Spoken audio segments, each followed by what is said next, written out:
Women are fighting greasy pots and pans with Ivory Clear. And Meghan said to her parents, why does it say women? Don't men also wash dishes?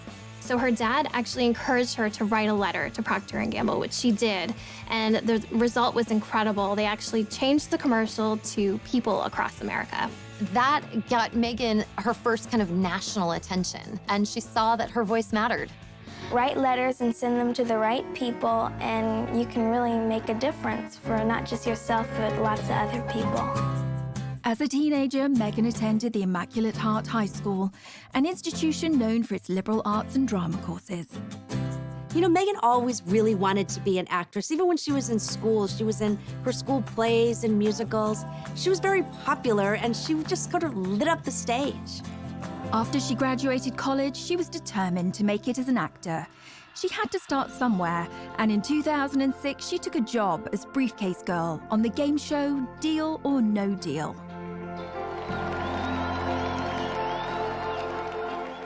Her role on Deal or No Deal, while it definitely wasn't showing off her acting skills, it was a great opportunity for her to get in front of the camera, to make some connections, and for people to see her on screen.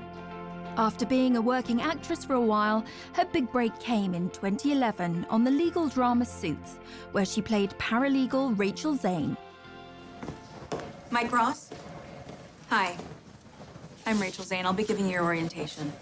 Wow, you're pretty. Good. You've hit on me. We can get it out of the way that I am not interested. No, I'm sorry. I would... Take notes. I'm not going to repeat myself.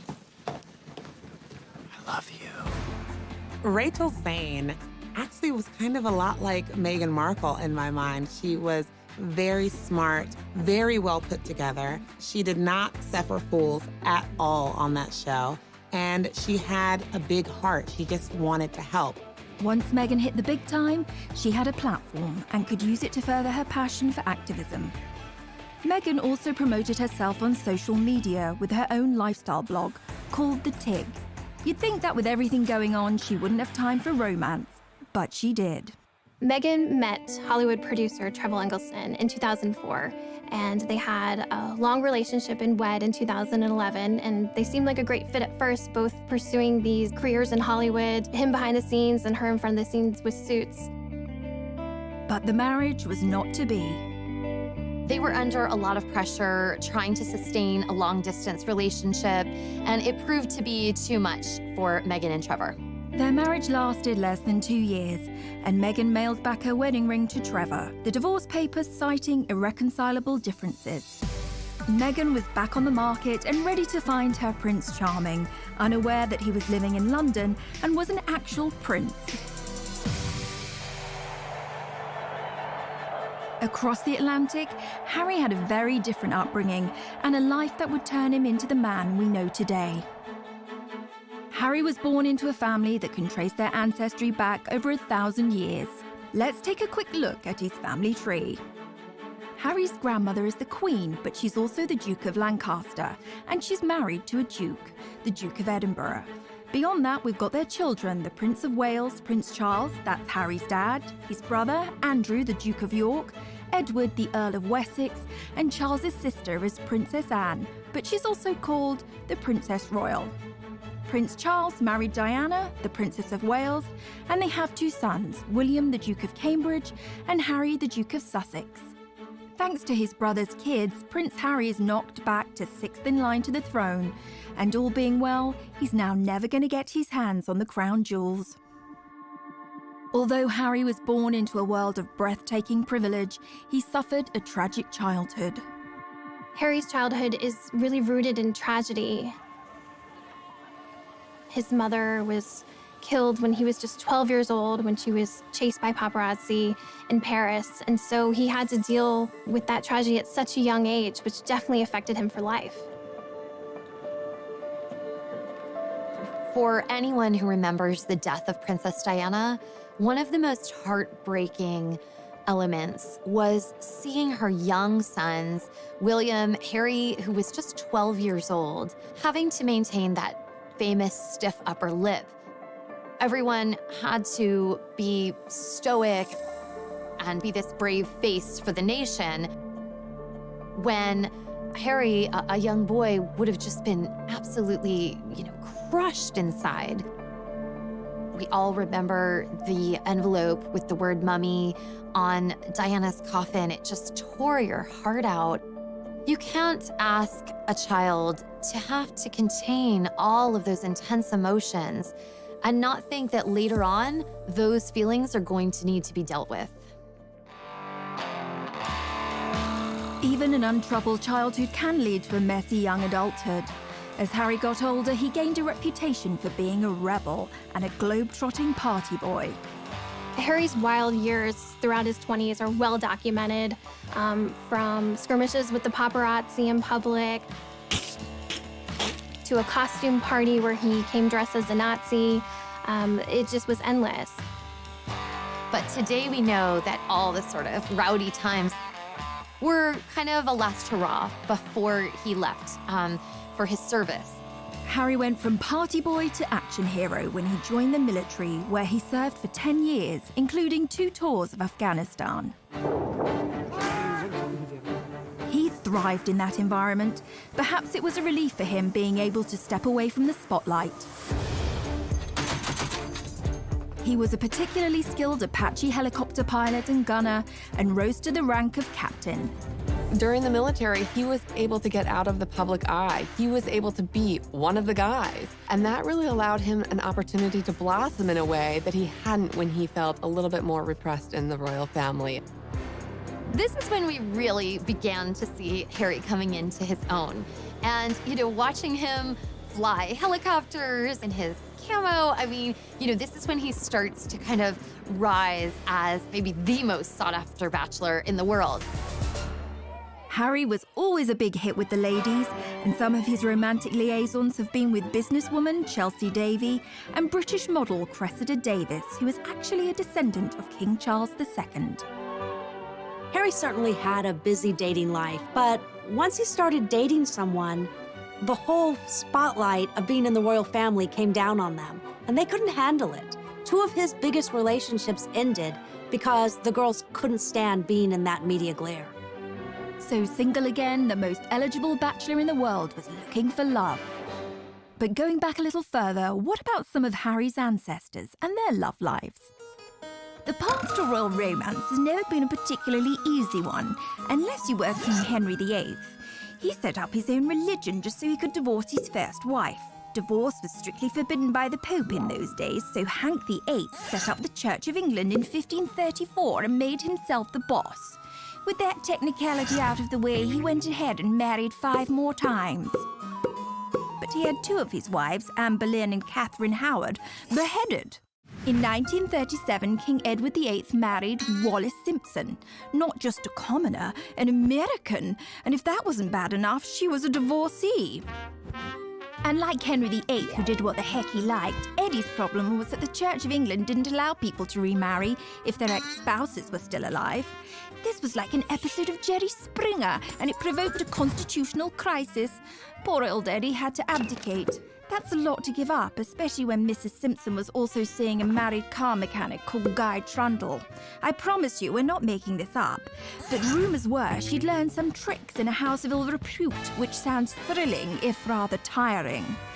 If you wish to marry a commoner, you may end up with a morganatic marriage or left-handed marriage, an unevenly socially balanced marriage where the royals' titles and privileges don't extend to the spouse or offspring. It's a bit like flying, way easier to downgrade than upgrade.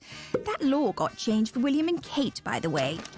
Now, Princess Margaret discovered that when she fell for Peter Townsend, a married man. Her sister, the Queen, told her she could marry him, but she'd lose all her titles and privileges.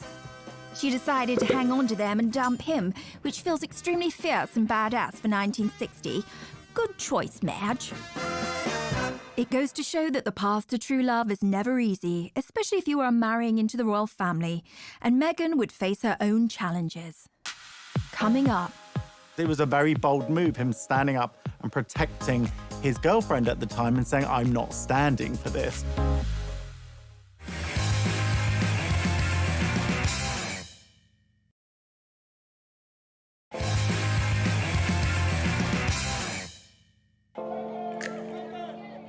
So So how did this love story begin between Meghan and Harry? Well, it wasn't through a dating app. Instead, they were set up the old-fashioned way. Harry and Meghan met through a mutual friend in July 2016, and they had a blind date at an exclusive members club in London. I didn't know much about him, and so the only thing that I had asked her when she said she wanted to set us up was, I had one question. I said, well, is he nice? And it seems the stars aligned. Hello, I'm world-famous astrologer Angel Idealism. I have cast what's known as the Davidson chart of Harry Windsor and Meghan Markle. In essence, you take two individual astrological charts and you mesh them into one chart and you interpret it as one chart. What's interesting, while I'm looking at Harry's chart, I wouldn't automatically say, oh, here's a royal. Saturn is where we have approach avoidance. I want it, I don't want it. I'm gonna eat that muffin, I'm not gonna eat that muffin. So he has it on his power seat, and Saturn rules authority figures. So he's yes, no, yes, no, yes, no. I wanna be an authority figure, I don't wanna be an authority figure. Meghan Markle, with loads of sparkle. So she does have Venus in Virgo, which is a difficult Venus position. Venus in Virgo is, I love you, comma, but your feet are stinky. I love you, comma, but I know you're a royal, but could you not be? You know, they're so bloody good together because Harry is a Virgo. And of course, Meghan has Venus in Virgo. So when somebody's Venus is on your sun, it's like you meet and it's love at first sight. So it's all or nothing, do or die. A yes is a yes, a no is a no, a maybe is why the heck we still talking. They are quite naturally a revolutionary coupling. After a handful of dates, things moved quickly, and Prince Harry invited Meghan to accompany him on a trip to Botswana in Africa. Classic fourth date move. We camped out with each other under the stars. We spent coming join me for 5 days out there, which was absolutely fantastic. So then we were really by ourselves, which was crucial to me to make sure that we had a chance to get to know each other. Yeah. Harry and Meghan were doing real-life Sleepless in London and Toronto at the time. Meghan's living in Toronto, where she has this busy career on Suits. Harry, of course, based in London. Like anyone knows, long-distance relationships aren't easy, but they found a way to make frequent trips to see each other as much as possible. For the first few months of their dating life, they were able to enjoy their secret love affair away from the glare of the media. But their relationship leaked out on October the 31st, 2016, with news Harry was dating an American actress. There's a misconception that because I have worked in the entertainment industry that this would be something I would be familiar with. But even though I'd been on my show for, I guess, 6 years at that point, and working before that, I've never been part of tabloid culture. I've never been in pop culture to that degree and lived a relatively quiet life. The British tabloids were incredibly harsh to Meghan. They used racially tinged language to describe her. They felt like she was a money grabber, a social climber, that she was doing this to be famous. The treatment of Meghan echoed how his mother Diana had been harassed and hunted by the press, but this time he was in a position to do something about it.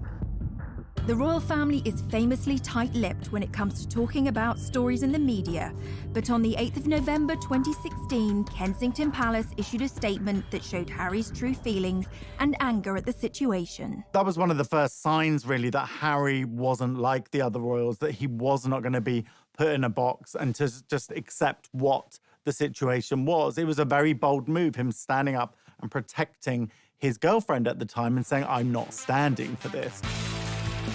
But also, Meghan was in love. She was going to do what she had to do to be there for him and to kind of deal, because you could tell this was not something that was taken lightly for her either. She took this relationship very seriously, which is clearly why she stuck around. Away from the headlines, this starry-eyed couple kept moving forward. Meghan and Harry's first public appearance on the world stage was at the Invictus Games, an international sporting event set up by the Prince for injured soldiers. They walked in to the stadium hand in hand, and it was clear that this was someone special in his life, and he was making it known to everyone. The couple were totally at ease with each other and very natural. We saw early on just how happy they were together, and part of that was through how they were breaking royal protocol. They would touch hands, we would see a little PDA, And all of that was so relatable and approachable and just made us root for the two of them that this was going to work. Soon, Meghan started reprioritizing her life. She shut down her social media site, The Tig. She walked away from Hollywood. Which kind of had the hands of the palace saying, okay, if you're going to be a princess, then we need to get all of these things in order.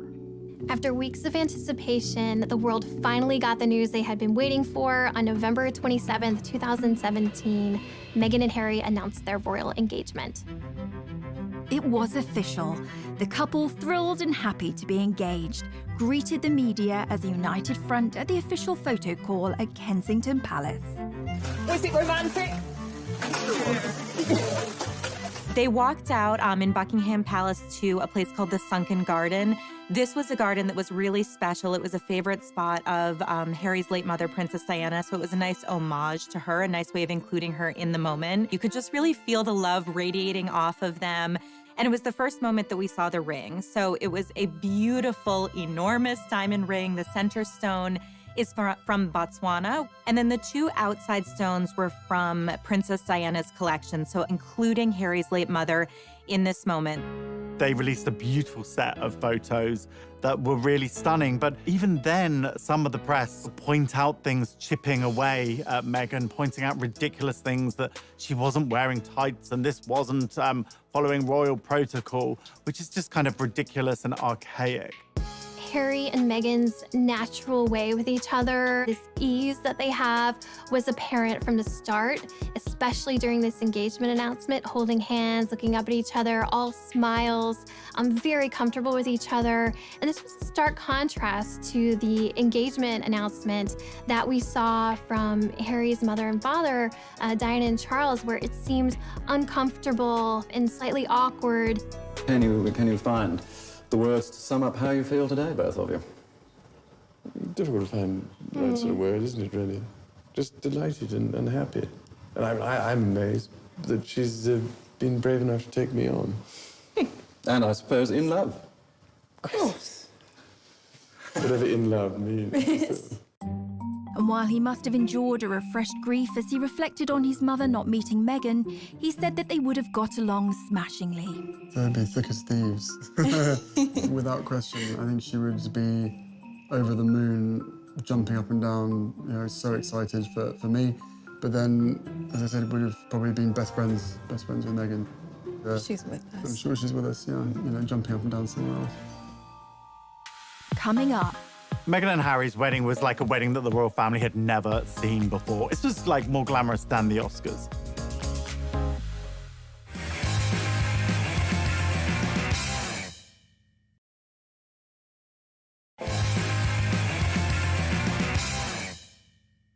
The world had been holding its breath, waiting to find out when Meghan and Harry would be tying the knot.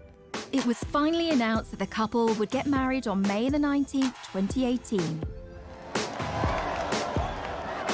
A royal wedding is the ultimate in pomp and pageantry.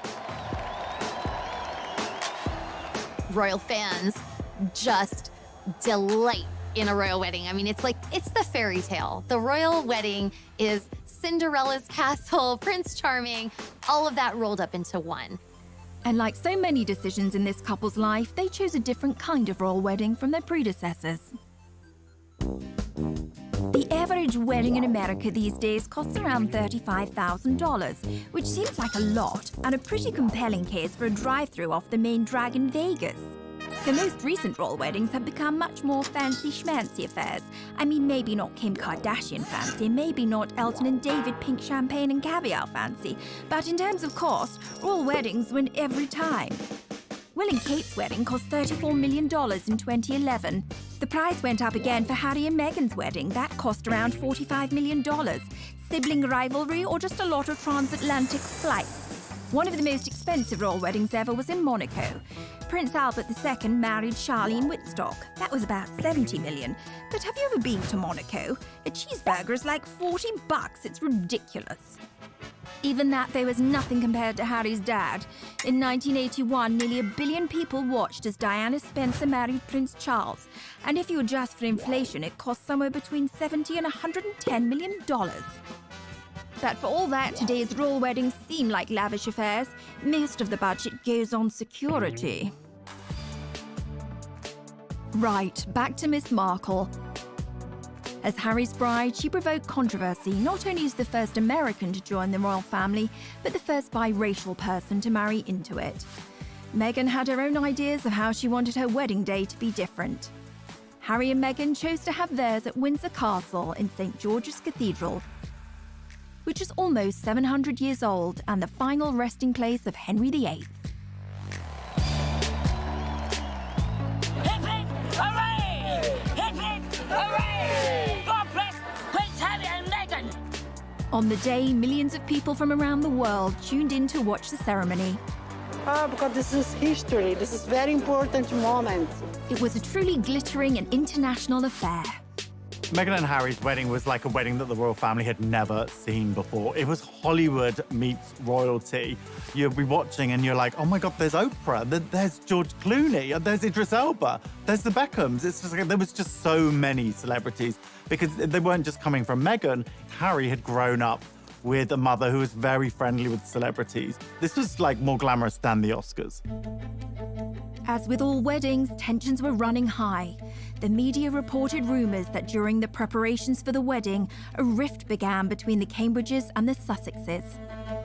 There was reportedly one dust-up between Meghan and Kate during a fitting for Princess Charlotte's little bridesmaid dress, where they had a disagreement and Kate ended up in tears. And of course, we have to keep in mind, this was very soon after Prince Louis was born. A source explained that Kate was still very emotional. There had been a lot of stress around the wedding and around the planning.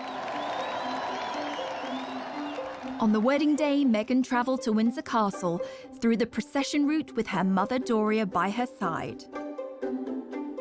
Everybody was waiting with bated breath to see what Meghan's wedding dress would look like. Would it be some over-the-top, grand, poofy princess dress like Princess Diana? Would it be this sort of elegant, sophisticated lace, long-sleeve look like Kate Middleton? It was neither of those things. She had a very simple, tailored, streamlined dress. I mean, this really was understated. She was just impeccable, modern, an entirely new version of a princess. Only a few days before, Meghan had been due to walk down the aisle with her father, Thomas, but he then announced that he would not be at the ceremony due to his recovery from heart surgery. And of course, the media went to town on the divisions within her family. Anytime there's a big wedding where families coming together, there's a lot of potential for strife and stress. And then came the question, who would walk Meghan down the aisle and what's going to happen now that her father is not there? She made a real groundbreaking move in deciding to walk the first steps by herself, which really showed that this was a strong, independent woman who was making the decision to step into this life on her own. And then she was greeted by her father-in-law, future King of England. Prince Charles stepped in to walk Meghan partially down the aisle. There's no greater compassion and love for a future daughter-in-law than to take her by the hand to lead her to Harry to get married. I think a lot of people, even for those of us at People Magazine on staff watching, felt like, how is she so calm? You know, she was almost preternaturally serene. Later, when I spoke with her friends, they said, that's who Meg is. When she's in the moment, she's really in it. When she's made choices, she believes them 100%. And so there was nothing for her to be nervous about. And I thought that was really extraordinary. As the star-studded congregation looked on, Meghan's pastor, Michael Curry, delivered an impassioned sermon about love. Imagine this tired old world when love is the way, when love is the way. A far cry from the usual stuffy speeches, the ever-observant media caught Kate Middleton giving Camilla, Duchess of Cornwall, the side eye. Let no one put asunder. All was saved when the newlyweds delivered what we had all been waiting for. Meghan and Harry follow tradition by having their first kiss in public when they step outside of the church.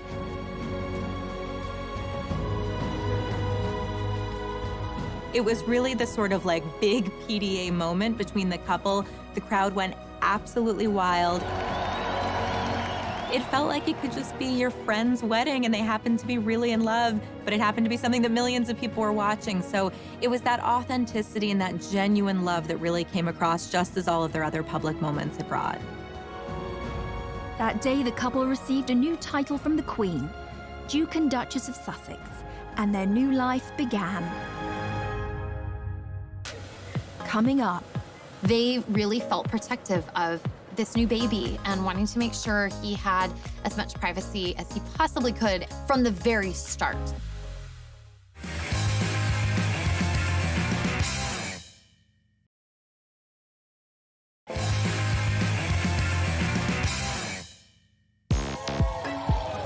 The start of Harry and Meghan's life was exciting, and as newlyweds, they moved into Kensington Palace, right next door to Will and Kate.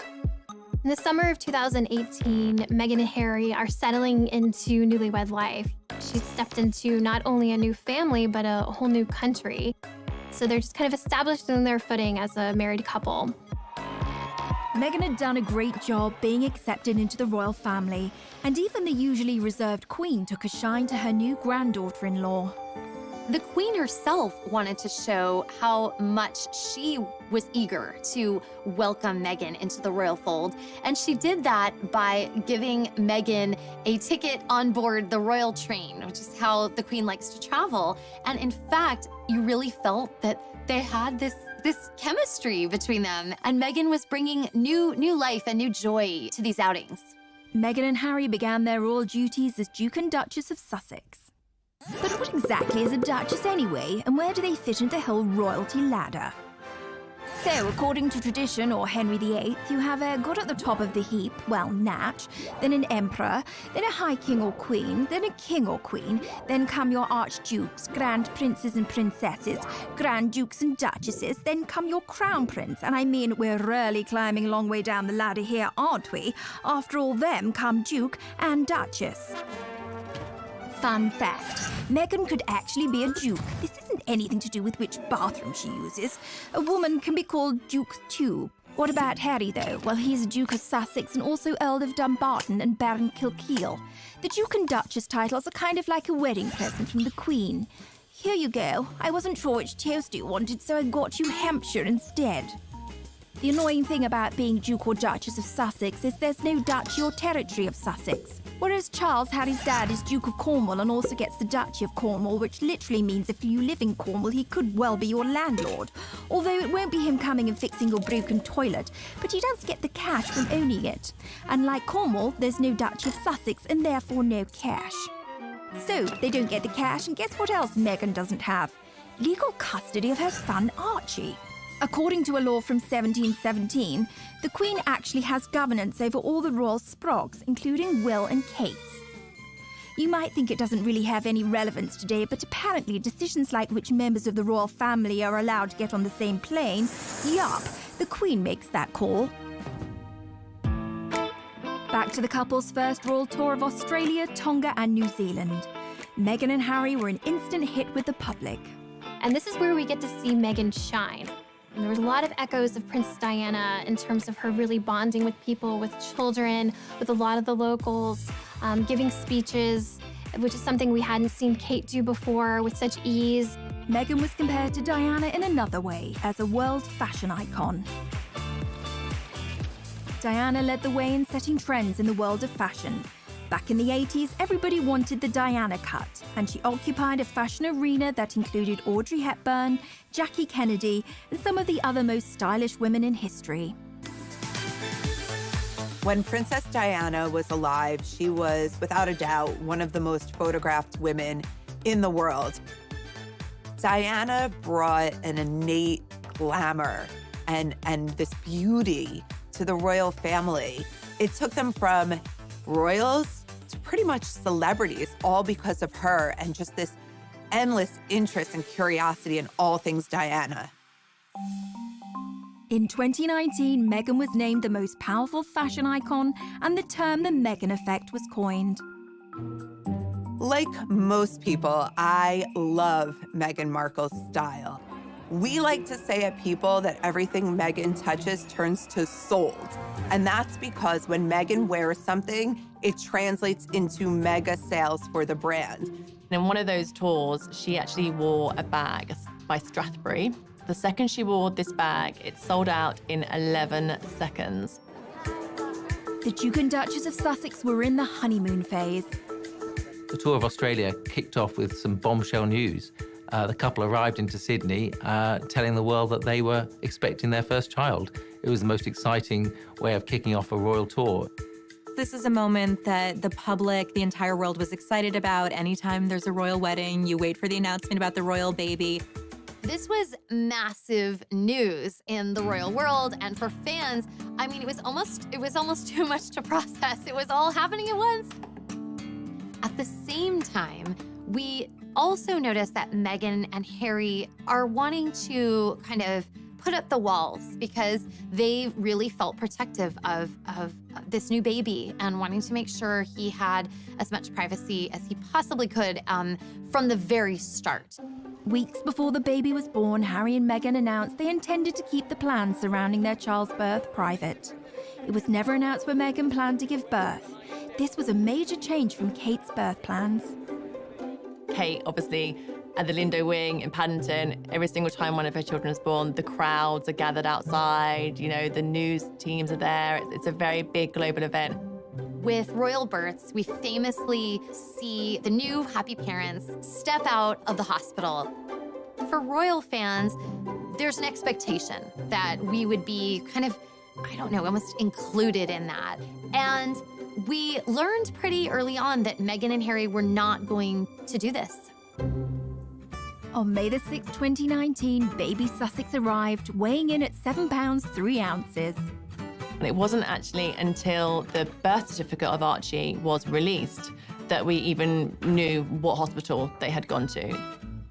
Meghan said no way was she going to walk out of a hospital and into a crowd of thousands, you know, with every TV camera from all over the world there, which is what Kate did. But Kate felt that was her duty.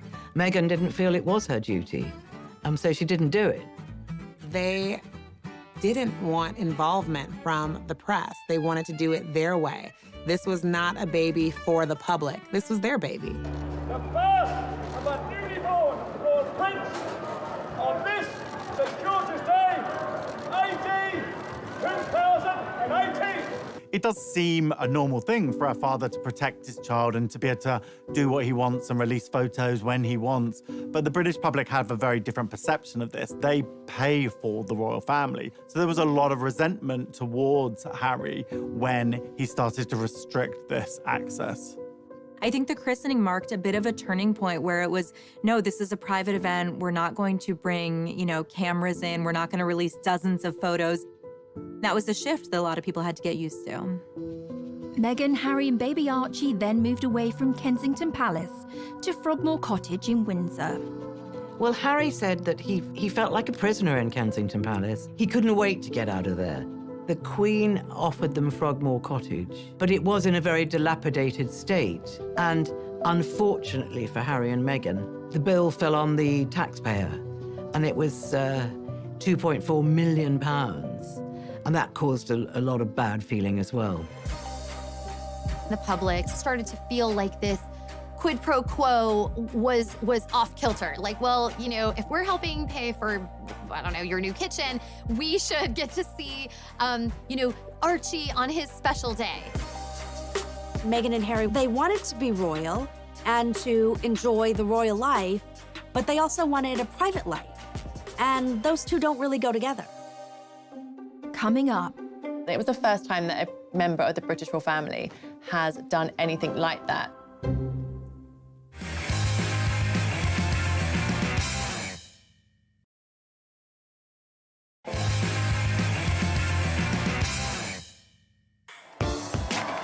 There's more to being royal than cutting ribbons and waving. There are very strict rules and protocols that must be followed. My name is Micah Meyer, and I'm the founder of Beaumont Etiquette. My training is very formal. It was done in London under a former member of the Queen of England's household staff. I think there's this heightened level of fascination when we all saw Meghan Markle marry into the royal family. We were like, wait, a real average person can become a real royal? In our minds, we just saw her go from A to B, but that definitely wouldn't have been the case. She would have been, practicing in royal aids, would have literally guided her throughout the entire process. Behind the scenes, she had to basically, in essence, join a royal training camp of how to become a royal. For instance, when you're addressing the Queen, she is Her Majesty, and after that it's just ma'am, rhymes with jam. And it's always a curtsy, especially in public.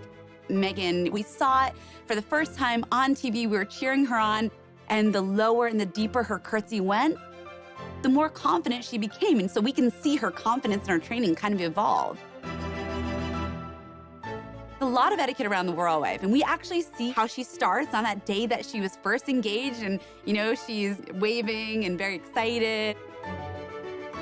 And then we see her at the next event, and suddenly we see her fingers are together.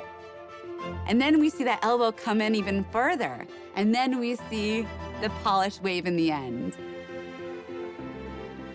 Even the sitting position, that's one huge part of Meghan's training, we literally saw happen before our eyes.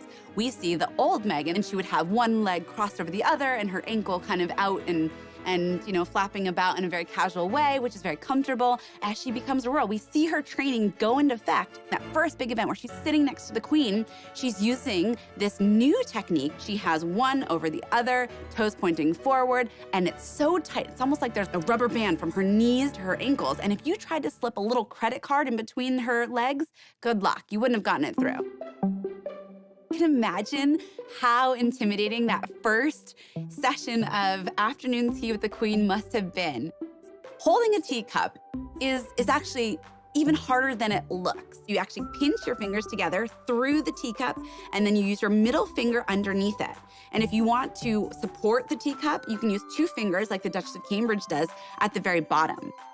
Knowing what she went through, how fast she went through that training, that's not typical for a royal. And she really did a good job. But Meghan hasn't always been so obedient, and when she started tearing up the royal rulebook, her newly universal adoration and shine began to fade. One of the ways that we see Meghan and Harry start to bend some rules, maybe even start to break some rules, was when Meghan guest edited Vogue. Unlike previous royal princesses' involvement with Vogue, Meghan didn't just pose for the magazine. In fact, she didn't put herself on the cover. She celebrated women around the world who are doing extraordinary things. It was called Forces for Change, and it included interviews with everyone from Jane Fonda to Greta Thunberg. It was the first time that a member of the British royal family has done anything like that. This move was seen as too political by some critics who saw this as kind of an inappropriate royal role for her and not what we had been used to seeing. There's an interview between Meghan and Michelle Obama, and Michelle Obama gives her some advice about how to handle fame and the royal family. Usually, you don't get outside advice. The palace is what gives you the guidance that you need to go forward. That didn't really go over well with some people. Yet again, Meghan was feeling the backlash from the world around her. Humans fear change, and in this situation, there was a lot of change going on. The aristocracy and the monarchy is a stuffy institution. Meghan came in and she was completely different. She was an American, she was biracial, she was a divorcee. I think there could have been some fear that she is something other and that she could affect the monarchy and chip away at the monarchy. I think in some ways, what Meghan and Harry have done is just shown, listen, we're gonna do what's right for us. We are going to do what we are comfortable with. Meghan and Harry are not the only royals to have a rebellious streak. There's a long line of royal rebels, but there are those who know how to make it work for them. What about Princess Margaret, the Queen's sister? She liked to party. She partied hard with her daughter's godfather, Anthony Barton, with a former Prime Minister's nephew, Alex Douglas Horne, and it's thought she even partied with Mick Jagger and Warren Beatty.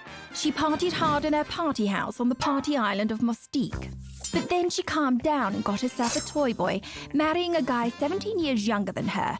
Then she got the first royal divorce since 1901. She rocks.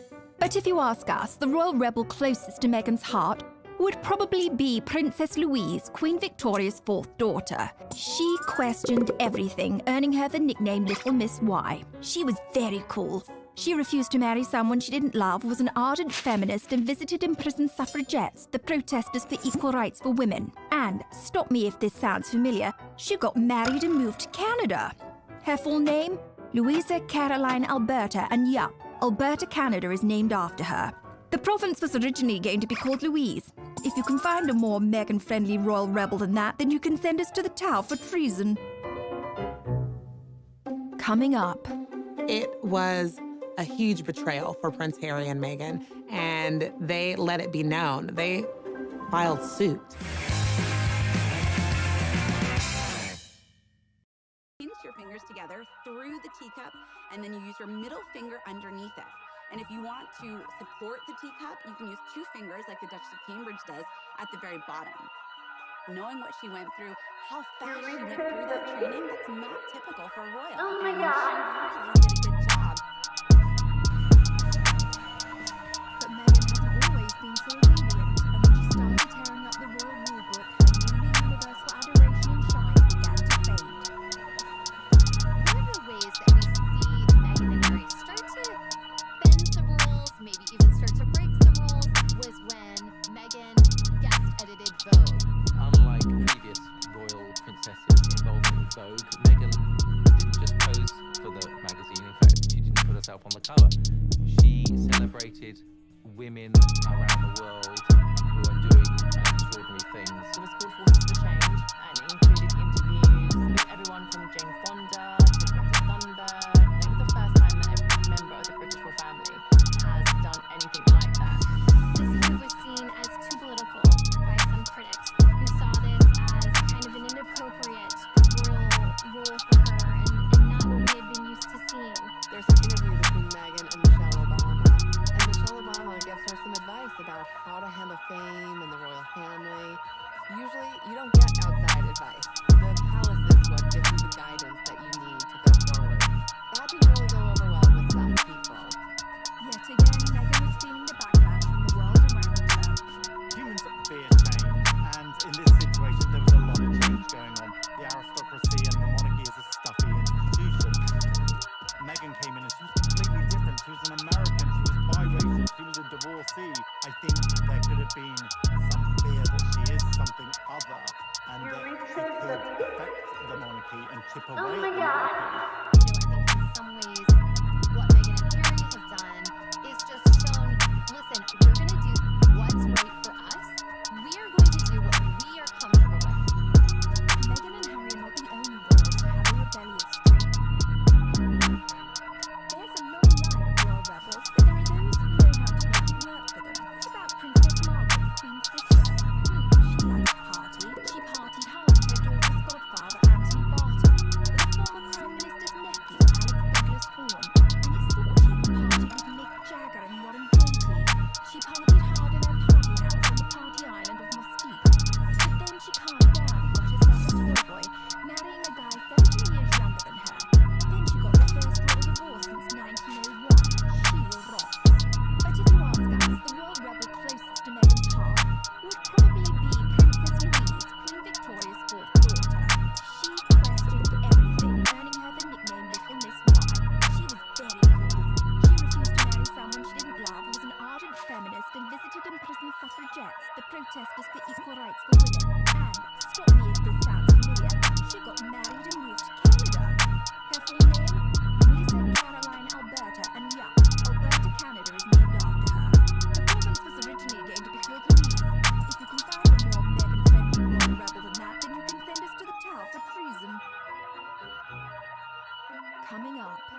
It was a huge betrayal for Prince Harry and Meghan, and they let it be known. They filed suit.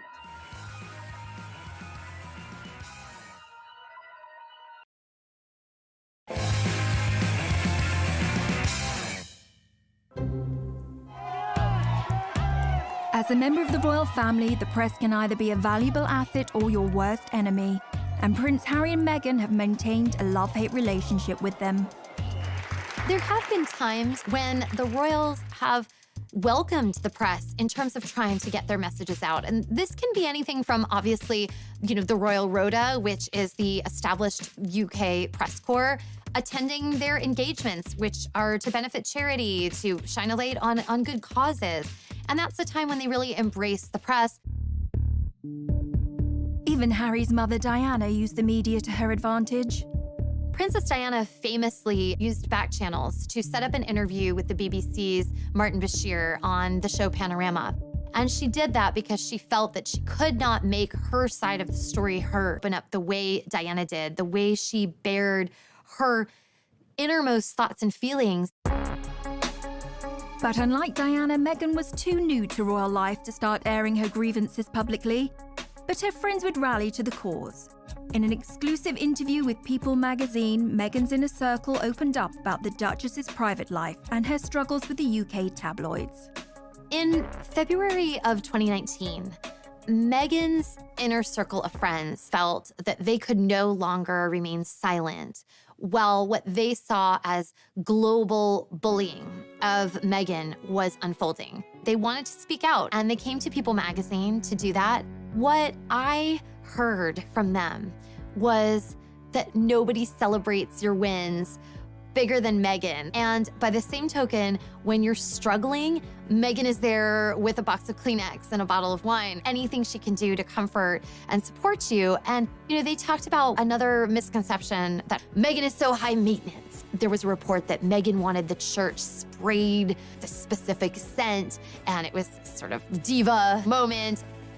And the friend said, Meghan is so religious, she would never, ever disrespect a holy place like St. George's Chapel at Windsor Castle, and that's a contradiction to who she is.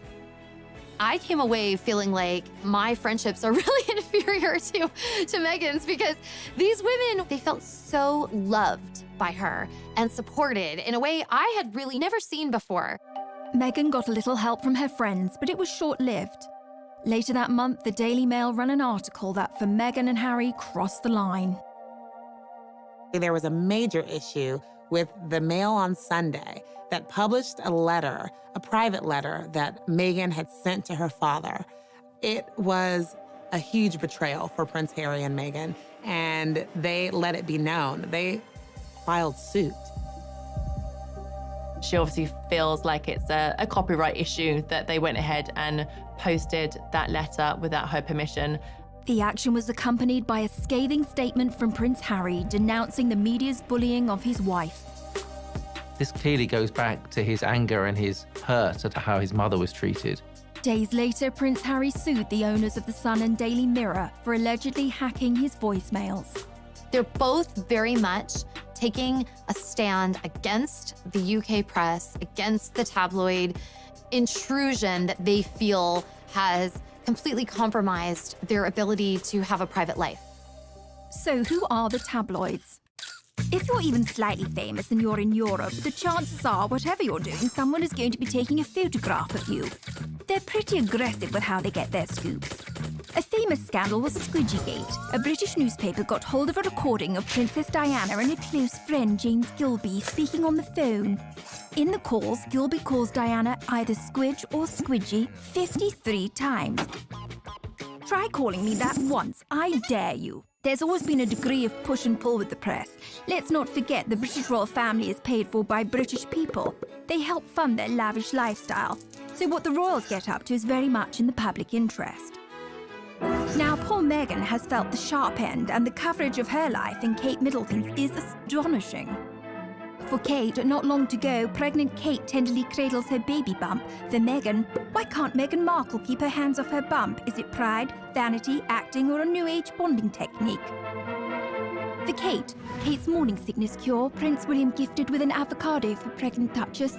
For Meghan, Meghan Markle's beloved avocado linked to human rights abuse and drought. One thing's for sure, pics of the royal family mean cash, so watch out for that long lens, Meghan and Harry. Coming up. People were saying, is this gonna work out? Are they gonna be able to stick this out? Because it's not looking good.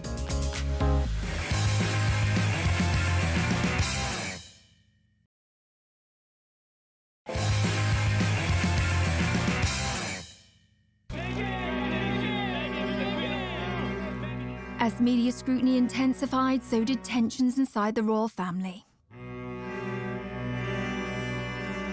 This was a turning point for Prince Harry and Meghan when it came to them just not putting up with the British press anymore. You would think that, the royal family would step out and make some sort of decree or something in their support, and it didn't happen. And you start to see not only the shift between Prince Harry and Meghan and the press, but a little bit of a shift between them and their family. There were some tensions going on behind the scenes.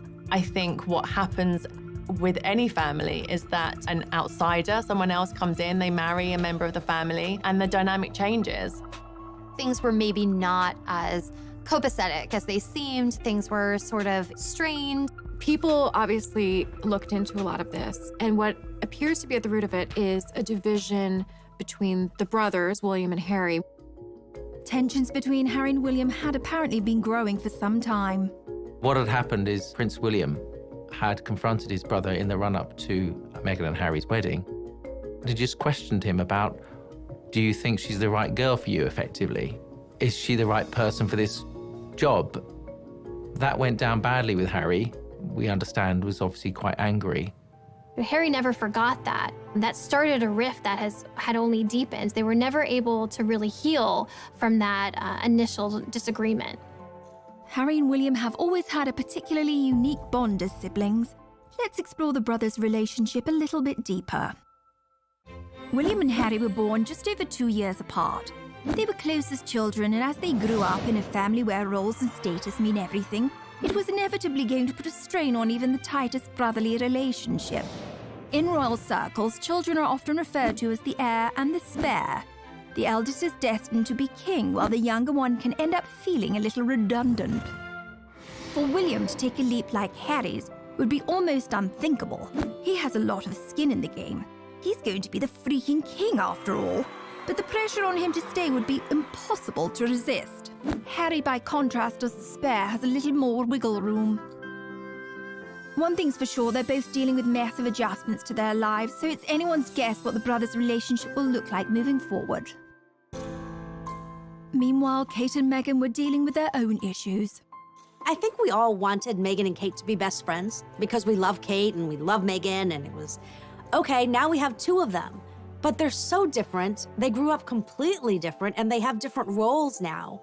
So when they didn't really seem to become best friends, people started thinking that they were frenemies. And the tabloids went crazy, setting them up against each other. Any new mom can understand the value of calling a girlfriend and having someone over to help you out and figure out this new role as a mother.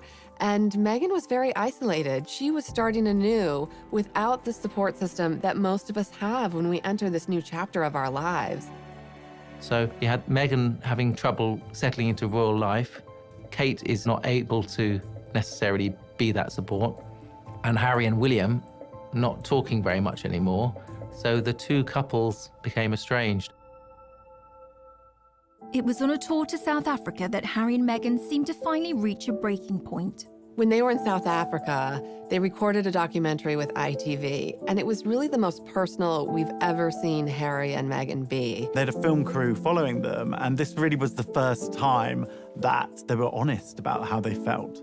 They did an interview with Tom Bradby, who is a TV journalist. He has, over the years, become quite close to Harry and become a sort of spokesperson for Harry. And he interviewed them, and Harry was amazingly open. You're living in this goldfish bowl, the interest is huge, the pressure is great. I mean, do you want to talk me through the last year and where you're at? Look, part of this job and part of any job, like everybody, means putting on a brave face and turning a cheek to a lot of the stuff. But again, for me and for my wife, you know, of course there's a lot of stuff that hurts. They felt that they were in isolation, and they also felt that they had no support when it came to all of these things that they were uniquely dealing with.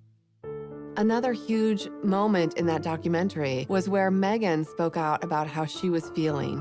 You could tell that she had been struggling in her role as a new royal and as a new mom. It's obviously an area one has to tiptoe into very gently, but I don't know what the impact on your physical and mental health of all the pressure that you clearly feel under. I would say, look, any woman especially when they're pregnant, you're really vulnerable. You add this on top of just trying to be a new mom or trying to be a newlywed. And also thank you for asking, because not many people have asked if I'm okay. But it's a very real thing to be going through behind the scenes. I think Meghan was really sending a message direct to camera saying, I need help here. This is a difficult situation. When she says not a lot of people have asked if I'm okay, she's not really referring to the public or fans who support her. She didn't feel members of the royal family had asked if she was okay. People were saying, is this gonna work out? Are they gonna be able to stick this out? Because it's not looking good. The Sussexes were looking for a happy and authentic life, and they needed to find a solution, however drastic. Coming up. When Harry and Meghan made this announcement, the world was stunned.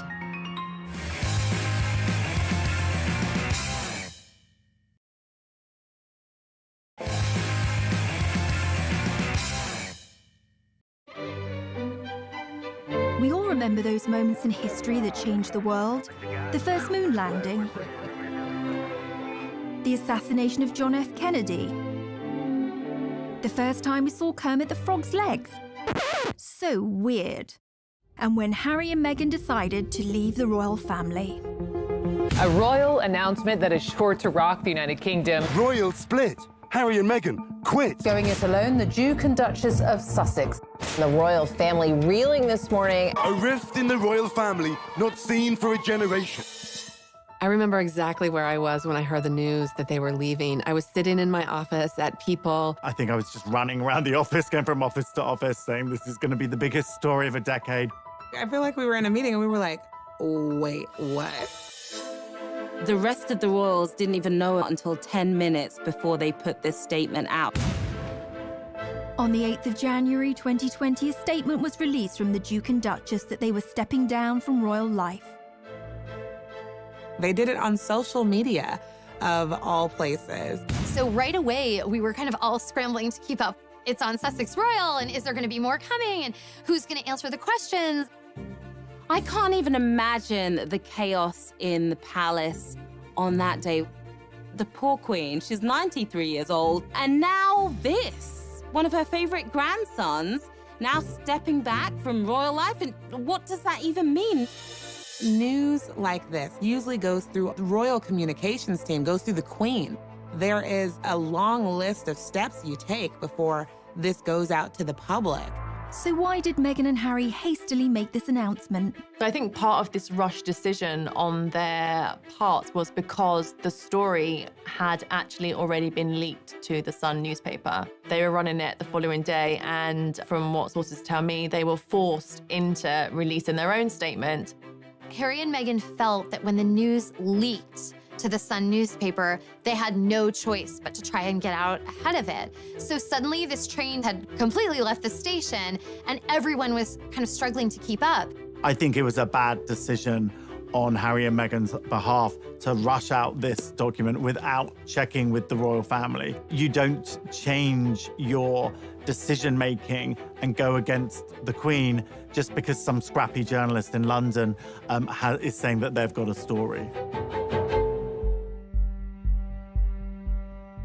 There had been rumours that Harry and Meghan had been in discussions with members of the royal family about leaving the monarchy, but this surprise announcement was a stunning reveal for all parties involved. It is a bit of a soap opera. But I mean, quite frankly, the things that have happened recently, you couldn't write it. You can hardly imagine how difficult that talk must have been between Harry and Meghan about what they were going to do. They've put Archie down to sleep. and they are trying to figure out how to walk away from one of the most important families in the world. Meghan and Harry have not been the only royals to drop a bombshell. Being royal is a high-stakes game, and if we look to the past, Meghan and Harry are not alone in causing a few royal eyebrows to be raised. Good old Chuck and Cammy, Charles and Camilla, first met in 1971, but waited 34 years to get married. In that intervening time, Charles married and divorced Princess Diana. There was an infamous moment when they were asked, "And are you in love?" Diana replied, "Of course," and Charles drawled, "Whatever love means." 15 years later, it was all over. In the meantime, Camilla had married and divorced Andrew Parker Bowles. But they didn't exactly wait until their wedding night to hook up. They were still married, but it was to the reported approval of Camilla's first husband, who knew all about it. In fact, a recording of a phone call between Charles and Camilla got leaked, which is far, far beyond what you might call a bit saucy. We'll let you look that one up for yourselves. This is a family show, people. So in the grand scheme of things, Harry and Meghan's bombshell seems pretty tame by comparison. The media, having felt kept at arm's length, went into a frenzy. The British press and social media very quickly coined the phrase Megxit, which is really quite misogynistic. It's blaming the fact that Meghan and Harry are leaving the royal family on the woman. The British press is always blaming Meghan. They've done that from the beginning. Whatever Meghan and Harry do that they don't like, it's Meghan's fault. From a tabloid media standpoint, Meghan became the focus of she's the one driving this decision. But anyone who really knows Harry knows that he has expressed a desire to step away from royal life from the beginning. There were times in his 20s where he kind of lamented at this role that he's in and hinted at that he would love to have a life outside of the royal family. So if anything, he's the one propelling this decision, and Meghan's supporting him. I think we know now this is a decision they made as a couple. They're very much a family unit. You know, we know they have a great relationship and that they're doing things that they think are best for their entire family. This had to be something that really weighed on them. But what must have weighed on them more was what they had been through for them to make the decision to leave the royal family, to leave the Windsors. I mean, it's a dream for so many people. And they decided to just walk away. Coming up. Something like this could bring down the monarchy. This was panic stations for the royal family.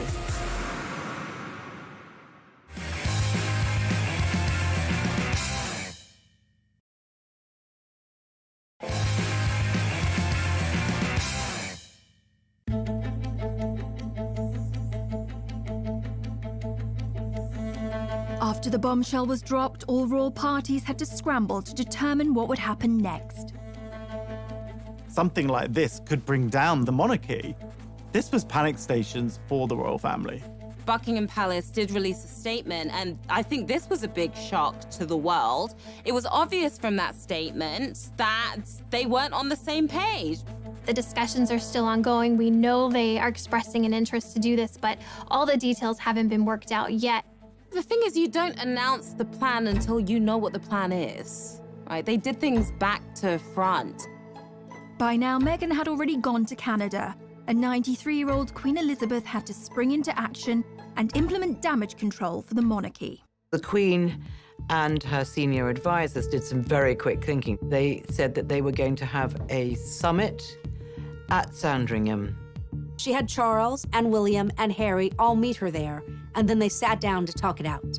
The pressure on the Queen here is immense. The Queen was on her back foot. She is under pressure to be the leader and to have an answer and to have a path forward, and the clock is ticking. Within days, on January the 13th, 2020, the Queen publicly announced a declaration of her blessing for the couple. 5 days later, the Queen released a statement that was really in support of Harry and Meghan's decision. And this was one of the most emotional statements we had ever seen from the Queen. Since the death of Princess Diana, she used terms like my grandson, my family. We're not used to seeing those sort of terms of endearment coming from the Queen. She loves Harry. She wanted to make sure that Meghan and Harry felt that they had her backing. But that also helped kind of put a lid on any other gossip and drama that would immediately come out in those first few days. This is unprecedented. There were so many details to work out, so many questions. Where are they going to live? What will their titles be? Everyone wants to know how they will actually go about charting out this new life and where the money's gonna come from. What are they gonna do? But how do the royals make their money? Yes, let's talk about money. I'm Haley Sachs, and I'm a financial pop star. The royals make their money 3 different ways: through inheritances, sovereign grants, and also through duchies. The sovereign grant is taxpayer money. So if you're watching this and you live in Britain, I'm sorry, because you paid Meghan and Harry $130K last year just to leave your country. So yeah, you can cry about that. Basically what the duchies are is like Prince Charles is a landlord. He's inherited these properties. They're all our properties, and he's making money on them because people live there, they visit, and he's pocketing the cash. Prince Charles, he gives some of that money to his sons. The Sussexes can credit 95% of their income just to Prince Harry having a rich dad. So yes, Harry has a rich dad, but he also had a rich mom. Diana didn't come from nothing. Like, she walked into the royal family with her own fat wallet. When she died, she left Prince Harry $10 million. Even though the couple quit being royals, these two are media starlets. They're not looking just for money. Really, what they're searching for with this exit is impact. Coming up. The royal family is doing the most positive things. They're putting on a great show for the British public that all is fine here, everything is good, the show will go on, the monarchy is solid.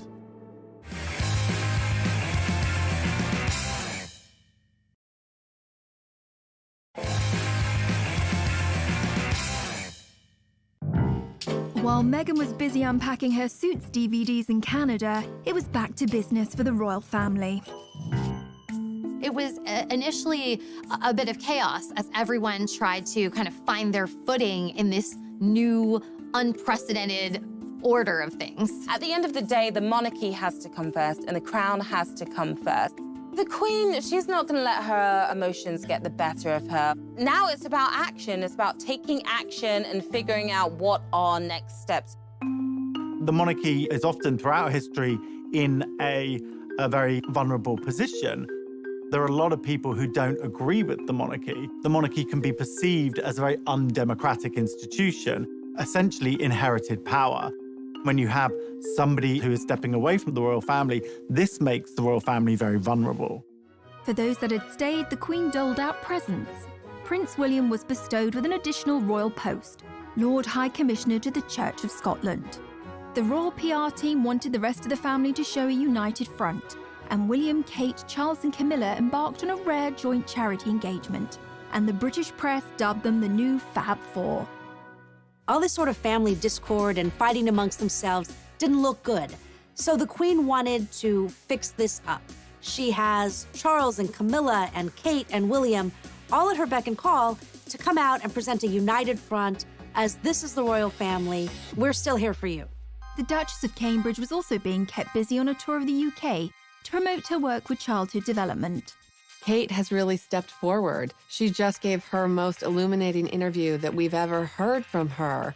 You know, it was a podcast, a very modern format, where she talked about the challenges of motherhood, the challenges of being pregnant. So she's willing to take up this mantle and help support the monarchy any way she can. They're doing the most positive things. They're putting on a great show for the British public that all is fine here, everything is good, the show will go on, the monarchy is solid. With the royal family's united front in check, the Queen had one last ground rule that needed to be laid. What was important to the Queen was that Meghan and Harry cannot continue to use their royal titles and the trademark of Sussex Royal. She didn't want any perception of impropriety that they might be making money in any kind of way off of any royal titles. Obviously, they're known as Sussex Royal. That is their Twitter handle, their Instagram name. The whole brand is based around that. The Queen and other members of the royal family had said, actually, no, that word royal cannot be used. No one can say royal unless they really are royal. Once Queen Elizabeth's terms were made crystal clear, Harry knew it was time for him and Meghan to move forward with their new life. One of the things that was just so exciting to see was how they took this bold step themselves. It was world-shattering news. It made headlines the world over. Was it perfect? No. But when you kind of take control and find your voice and realize, I can make this path forward, that's a really inspiring thing to see.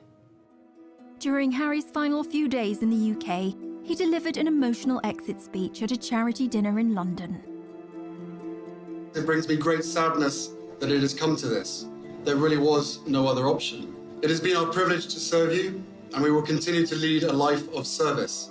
So in that respect, nothing changes. But I hope that helps you understand that I would step my family back from all I have ever known to take a step forward into what I hope can be a more peaceful life. It's a tough situation, particularly for Prince Harry, because this is his family. These are the people who have loved him and raised him and who he has grown up with his whole life. We've all been in family situations that can be complicated, but they're always a part of who we are.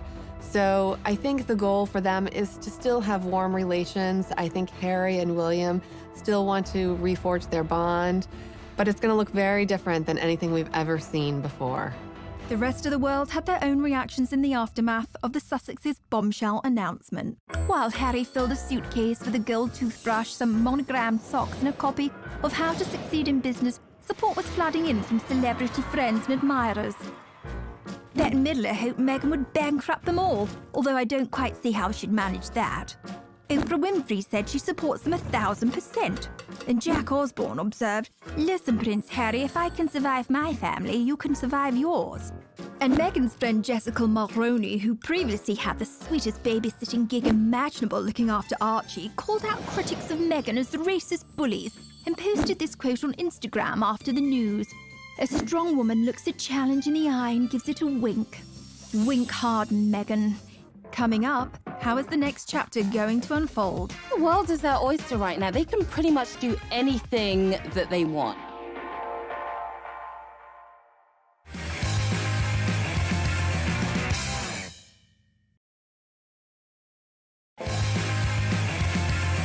Forward.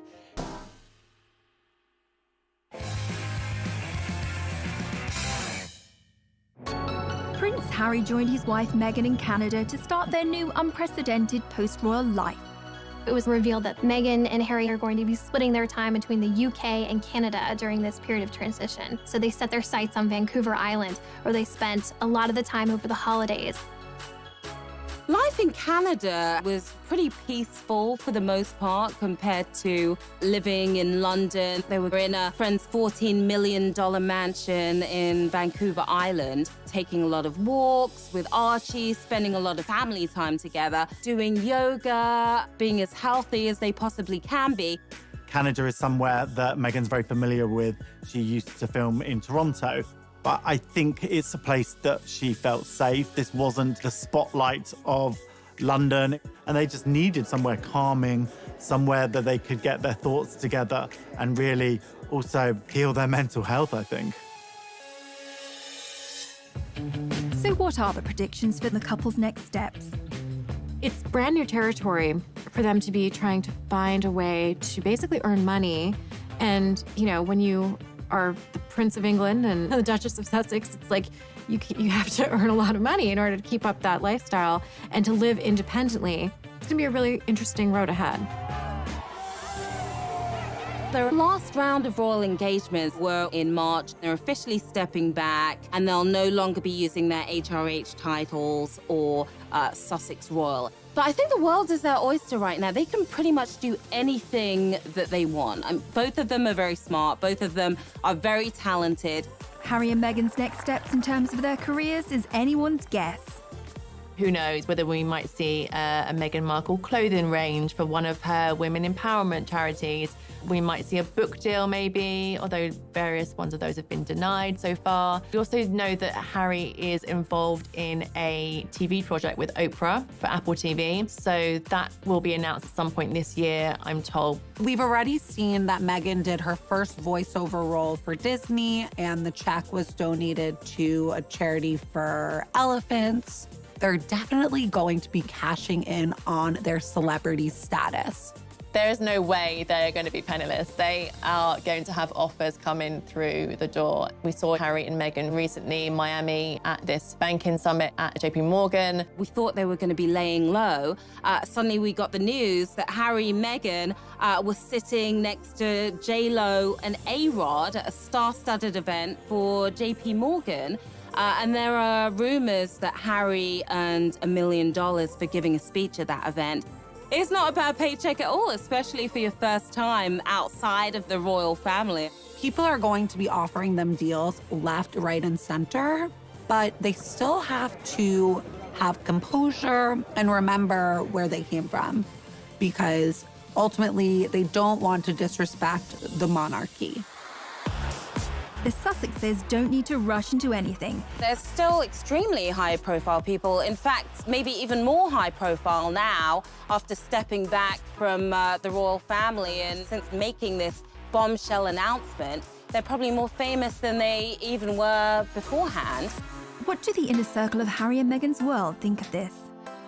Since Meghan and Harry have stepped away from their role as senior members of the royal family, what we are seeing is a completely new chapter, and really, as one source told us, uncharted waters. What Meghan's friends feel is that she's going to put her family first. She's going to put her son first. Her life as a mom is so important to her. And if everyone is chattering around her about, but what about this? But she shouldn't have said that. She shouldn't be here. She shouldn't be there. That's something she's going to push out of her mind. I think an important thing to understand is that Meghan and Harry don't feel beholden to some of the rules that would govern William and Kate, who are in line to be future king and queen. We were told by a friend of Harry's that Harry the royal and Harry the person are two very different figures. And Harry the person wants to thrive. And I think that Meghan's friends and Harry's are completely supportive and thrilled for them, because it was hard to watch them feel so suppressed. Meghan Markle and Prince Harry have left Canada, reports People magazine. So People magazine has been covering the royals really since the inception of the magazine for decades and decades. We have incredible relationships.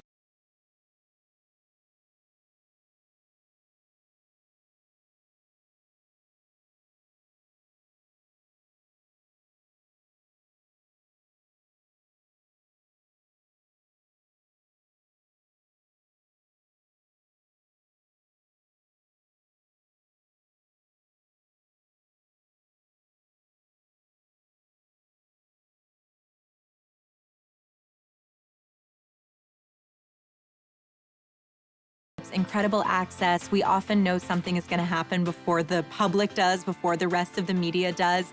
Ultimately, Meghan was pulled back to Los Angeles. That's where she launched her career. They are doing everything that they can to create a more peaceful life for Archie and for themselves and for their own sanity. They knew that they had to do something. We all knew that something had to give. Prince Harry and Meghan Markle got their wish, but they didn't. They are still very much in the spotlight. I mean, there is a huge glare on them. Everyone wants to know what this new life looks like. And I don't think that's going away anytime soon.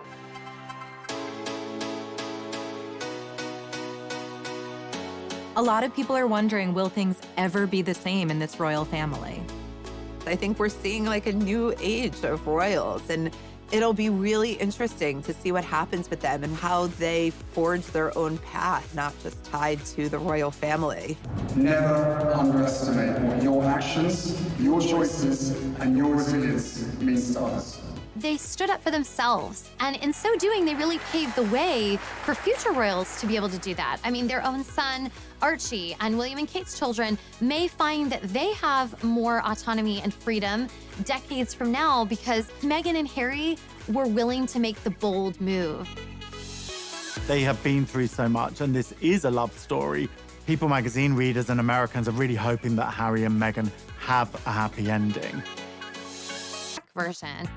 Her dad actually went, unbeknownst to her, bought both sets and then mixed them so that it looked more like her family. It just goes to show how cherished Meghan was by her parents and how much they wanted her to feel proud of her biracial heritage.